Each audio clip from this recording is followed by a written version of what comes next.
Merhaba dostlar.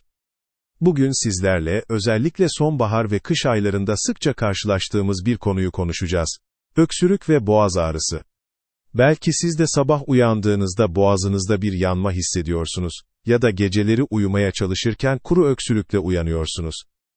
Bu durum hem enerjimizi düşürüyor, hem de günlük işlerimizi yapmayı zorlaştırıyor. İşte tam da bu noktada doğadan yardım alabileceğimiz çok özel bir destek var. Kekik yağı. Kekik, Anadolu kültüründe çok eski bir geçmişe sahip. Yüzyıllardır sadece yemeklerde değil, şifa amacıyla da kullanılıyor. Ünlü hekim İbn Sina, meşhur eseri El-Kanun fit Tıbb'da kekikten, özellikle solunum yolları için faydalı bir bitki olarak söz eder.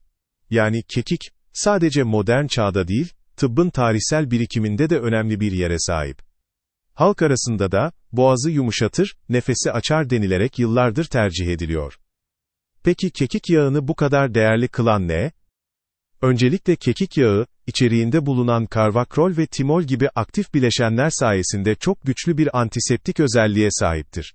Yani boğaz enfeksiyonlarına yol açan bakterilerle ve bazı virüslerle savaşır.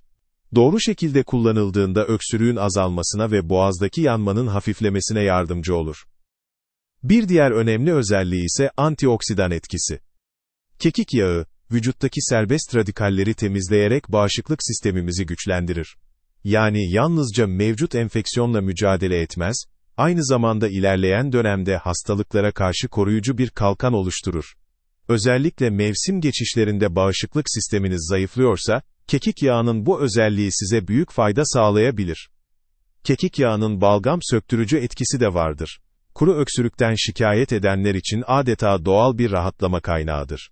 Boğazı yumuşatır, balgamın daha kolay atılmasına yardımcı olur ve bu sayede öksürük krizlerini hafifletir.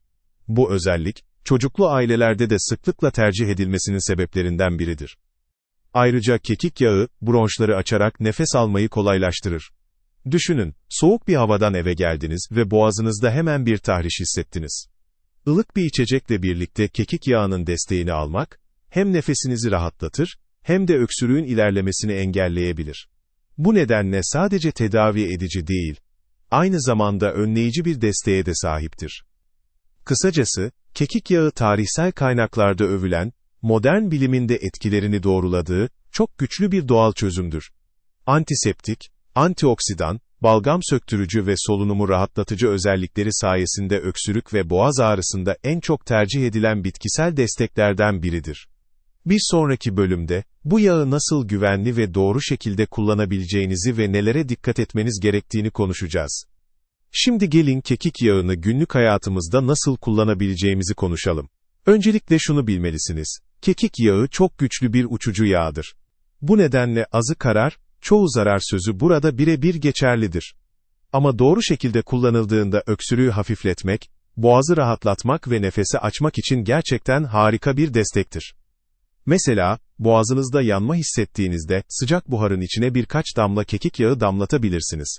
Başınıza bir havlu alıp buharı yavaş yavaş solumak, mukusu yumuşatır ve boğazınızı ferahlatır.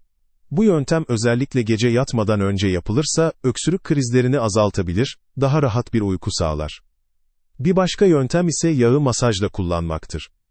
Tabii ki saf haliyle değil, zeytinyağı ya da badem yağı gibi bir taşıyıcı yağla seyreltilerek. Ilık bir duşun ardından göğüs ve sırt bölgesine hafifçe sürülüp masaj yapıldığında hem kokusuyla hem de etkisiyle solunumu kolaylaştırır. O güzel aromayı içine çektiğinizde ciğerlerinizin açıldığını hissedersiniz. Boğaz ağrısını yatıştırmak için de küçük bir hile var.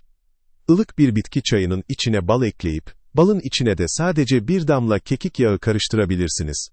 Böylece hem boğazınız yumuşar, hem de öksürüğünüz hafifler. Ama unutmayın, yağı doğrudan suya damlatmak doğru değildir. Bal, burada güvenli bir taşıyıcı görevi görür. Peki kekik yağını ne sıklıkla kullanmalısınız? Günde 1 ya da 2 kez yeterlidir. Daha fazlası boğazı tahriş edebilir.